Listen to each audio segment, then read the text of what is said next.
soyons clairs, les Palestiniens ne cherchent pas à obtenir, Harry Ben-Semoun, un État aux côtés d'Israël, ils cherchent un État à la place d'Israël. Oui, bien sûr, et tout à l'heure, il a été dit par le porte-parole ou le ministre du commerce extérieur de la France que Mahmoud Abbas avait dénoncé les crimes du 7 octobre. C'est un mensonge.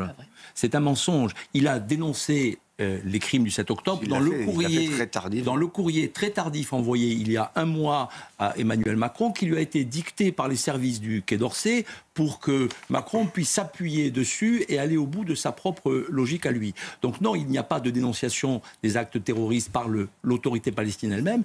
Et moi, je dis que bien sûr, les Juifs, bien sûr, l'explosion de la haine des Juifs en France, directement liée à la propagande de l'autorité palestinienne et du Hamas, « From the river to the sea, Palestine will be free », ça veut dire cette idée qu'il faut détruire Israël et par la même occasion, évidemment, génocider tous les Juifs qui n'y ont plus leur place.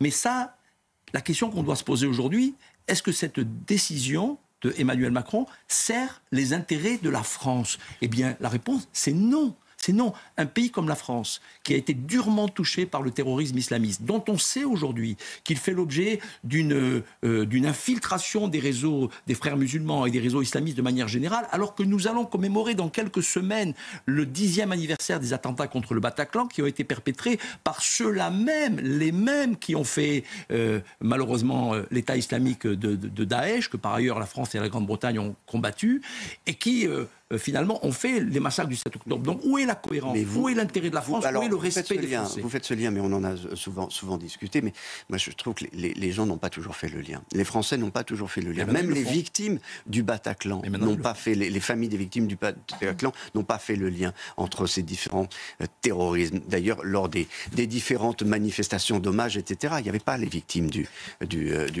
Mais vous savez où sont les victimes du Bataclan? Elles sont dans les sondages qui sont têtus depuis le 7 octobre, où vous avez entre 70 et 85% des Français qui disent leur hostilité à la montée de l'islam, qui ont dit récemment leur opposition à la reconnaissance d'un État palestinien, qui sont scandalisés et en même temps absolument affolés de voir l'entrisme des frères musulmans en France.